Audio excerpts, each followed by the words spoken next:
নমস্কার বন্ধুরা, আমি মানসী কিচেনে সবাইকে স্বাগত। তো বন্ধুরা, প্রতিদিনের মতন ঠিক আজকেও আবার চলে এসেছি রান্নাঘরে। তো বন্ধুরা, আজকে আমি বানাবো ডিম আর বেসন দিয়ে একটা সুন্দর রেসিপি। এই রেসিপিটি পুরো ভাত রুটি সবের সঙ্গে খাওয়া চলবে, লাঞ্চে ডিনারে সব সময় খাওয়া যাবে সব কিছুরই সঙ্গে। তো বন্ধুরা, প্লিজ প্লিজ আমার পুরো ভিডিওটি দেখতে থাকুন, বেসন আর ডিম দিয়ে কিভাবে আমি বানাই।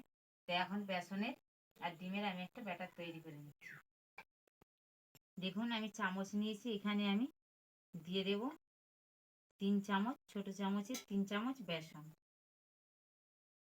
আমি এখানে দুটো ডিম নিয়েছি, তাই 3 চামচ বেসন দিলাম। আপনারা যটা ডিম নেবেন তত কিন্তু বেসন এখানে ব্যবহার করবেন।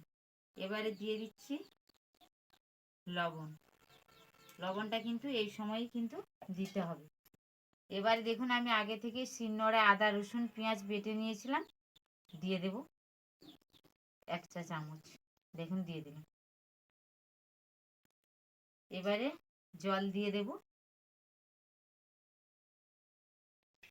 জল কিন্তু প্রথমেই বেশি করে দিতে যাবেন না, অল্প অল্প করে জল দেবেন। দেখুন, আমার একবারে জল দিয়াতে আমার কিন্তু হয়ে গেছে। দেখুন, এই রেসিপিটা বন্ধুরা আমি কিন্তু আমার ঠাকুমার কাছ থেকে শিখেছিলাম, তো ভাবলাম বন্ধুদের সঙ্গে একটু শেয়ার করে নিই। এই রেসিপিটা কেমন হবে অবশ্যই আপনারা কমেন্টের মাধ্যমে জানাবেন। যেই বন্ধুরা ফেসবুক থেকে দেখছেন অবশ্যই ফেসবুক পেজটি ফলো করে আমার পাশে থাকবেন। আর যেই বন্ধুরা আমার ইউটিউব থেকে দেখছেন ইউটিউবে সাবস্ক্রাইব করে আমার সাথে থাকবেন। আর অবশ্যই বন্ধুরা, কে খেয়েছেন না খেয়েছেন একটু কমেন্টে জানাবেন, আর কে খাননি এইভাবে বানিয়ে। দেখুন, ভালো করে একদমই আমার ব্যাটার রেডি হয়ে গেছে। এবারে দুটো ডিম আমি এর সঙ্গে ভেঙে দিয়ে দেব। এই রেসিপিটা অসম্ভব সুন্দর। কিছু কিছু সময় আছে বন্ধুরা, বাড়িতে কিছুই নেই, দুটো ডিম আছে, তো এইভাবে বানিয়ে খেয়ে দেখবেন, খেতে দুর্দান্ত লাগবে।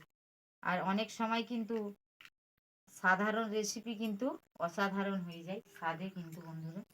দেখুন, এবারে ভালো করে একসঙ্গে মাখিয়ে নেব, ভালো করে কিন্তু মাখাতে হবে। আর বেসন কিন্তু শুকনো, আগে ডিম দিয়ে শুকনো বেসন কিন্তু দেওয়া যাবে না।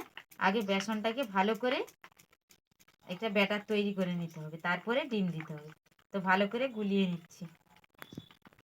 দেখুন, বেসন আর ডিমের মিশ্রণটা পুরো একদমই থকথকে করে নিয়েছি। এবারে আমি উনুন ধরিয়ে নিচ্ছি। ধরিয়ে কড়াই বসিয়ে নিয়েছি, দিয়ে দেবো তেল। এখানে কিন্তু এই ইয়াটা বানাতে কিন্তু ডিম বেসনটা একটু তেল বেশি পরিমাণেই দিতে হবে। তেল খুব ভালো করে গরম করে নেব। তেল খুব ভালো করে প্রথমে কিন্তু গরম করে নিতে হবে, চারিপাশটায় এইভাবে একটু কড়ার চারিপাশে লাগিয়ে নেব। প্রথমে কিন্তু তেল গরম একদম অবশ্যই করে নিতে হবে, কাঁচা তেলে দিলে কিন্তু ভালো হবে না। এবারে ব্যাটারটা একটু এইভাবে নাড়িয়ে নিচ্ছি, দিয়ে এবারে দিয়ে দেবো ওই তেলের মধ্যে, গরম তেলের মধ্যে। দেখুন, ঢেলে দিচ্ছি। প্রথমে কিন্তু আমি হাই আঁচে রেখেছিলাম, এবারে লো ফ্লেমে রেখে আমি ঢাকা চাপা দিয়ে দিচ্ছি যতক্ষণ না ওপর পর্যন্ত হয়ে আসছে। একদমই লো ফ্লেমে রাখতে হবে। চাপা খুলে দেখে নেব ঠিকঠাক হয়েছে কিনা। দেখুন কত সুন্দর হয়েছে। এই পাশটা একটু রয়ে গেছে, তাই উল্টিয়ে দেবো।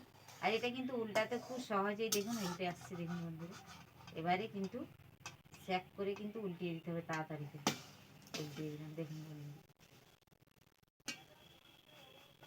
এবারে খুব ভালো করে ওই পিঠটা ভেজে নিচ্ছি। দেখুন, এই পিঠটাও খুব ভালো করে ভেজে নিয়েছি। দেখুন, আপনারা কিন্তু এই অবস্থায় কিন্তু অমলেট বানিয়ে এরকমই ভাবে কিন্তু খেতে পারেন, না রান্না করলেও চলবে। এবারে উল্টিয়ে নিলাম। এবারে পিস পিস করে কেটে নেব একটু পরে। আবার আমি ওই একই কড়াই দিয়ে দেব তেল। তেল খুব ভালো করে গরম করে নিচ্ছি। তেল গরম হতে থাকে, যে খুন্তিয়ে করে আমি পিস পিস করে কেটে নিচ্ছি। আপনারা এই অবস্থায় কিন্তু এইভাবে অমলেট বানিয়ে খাওয়া যাবে, খেতে কিন্তু বন্ধুরা দুর্দান্ত লাগে। একবার হলেও বাড়িতে ট্রাই করে দেখবেন। আর আমি তো আজকে রান্না করব। আর এই অমলেটটা একদমই নরম তুলতুলে হয়, একদম স্পঞ্জি, খুব সুন্দর খেতে হবে বন্ধুরা। আর কিন্তু ভেঙেও যাবে না, খুব সুন্দরভাবে কিন্তু উঠেও আসবে।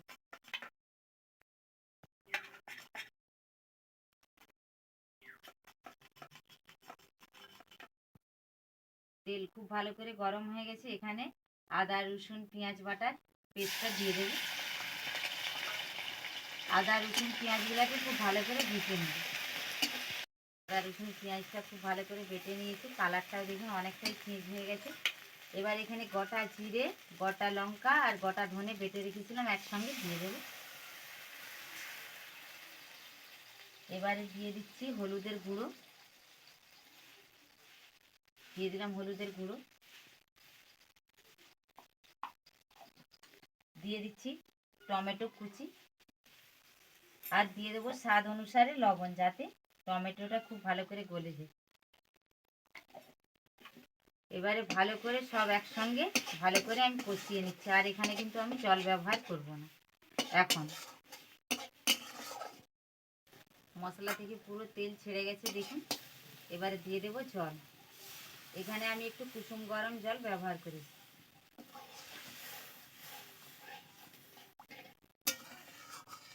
এবারে ফুটে আসা পর্যন্ত অপেক্ষা করে নিচ্ছি। ঝাল খুব ফুটে উঠেছে দেখুন, এগুলো পিস পিস করে নিয়েছি বেসন আর ডিমে, পিসগুলো ছেড়ে দেবো, কয়েকটা তুলে রেখেছি আমার ছেলে খাবে বলে।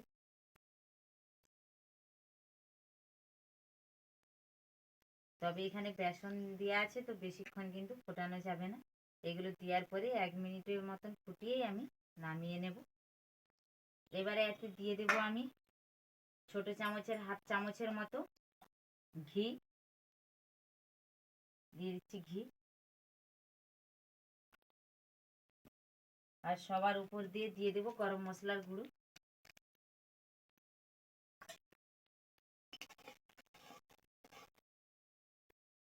আর আমি এই বড়াগুলো দেওয়ার পরে 1 মিনিট ফুটিয়ে আমি নামিয়ে নেব। দেখুন আমার 1 মিনিটের মতো ফুটিয়ে নিয়েছি, আমি এই অল্প একটু গ্রেভি রাখবো, সেই করে আমি একটু মেরেও নিয়েছি। এবারে নামিয়ে ঢেলে নিচ্ছি বন্ধুরা।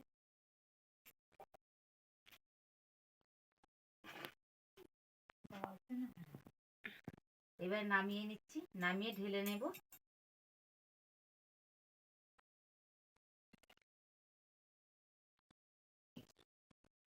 দেখুন বন্ধুরা কত সুন্দর হয়েছে, এমনিতে এখন কিন্তু এবারে গরমকাল আসছে, তো বন্ধুরা অল্প তেল মশলা দিয়ে কিন্তু এইভাবে ডিম বানিয়ে খেলে খেতে কিন্তু অসাধারণ লাগবে। দেখুন সবার সঙ্গে কিন্তু খাওয়া যাবে। তো বন্ধুরা ওইভাবে অবশ্যই বাড়িতে বানাবেন, অনেকের বাড়িতে আছে ছেলে মেয়েরাও কিন্তু ডিম খেতে চান না, তো এইভাবে বেসনের সঙ্গে মিশিয়ে এইভাবে অমলেট বানিয়ে বা এইভাবে রান্না করে দিলে কিন্তু ছেলেরা খুব সুন্দরভাবে খেয়ে নেবে আঙুল চেটে। তো বন্ধুরা আমার এই ডিম বেসন কারি রেসিপিটি কেমন লাগলো অবশ্যই আপনারা কমেন্টের মাধ্যমে জানাবেন, আর কে কে এইভাবে খেয়েছেন বা কে কে খাননি অবশ্যই কমেন্টের মাধ্যমে জানাবেন, আর অবশ্যই যারা খাননি তারা ঝটপট এইভাবে বানিয়ে খেয়ে দেখবেন। দুপুরে রাত্রিতে ভাতের সঙ্গে রুটির সঙ্গে পরোটার সঙ্গে খেতে অসম্ভব সুন্দর লাগে। তো আপনারা ভালো থাকবেন, সুস্থ থাকবেন, সাবধানে থাকবেন। আবার দেখা হচ্ছে অন্য কোনো রেসিপি নিয়ে, আপনারা সুস্থ থাকবেন, সাবধানে থাকবেন।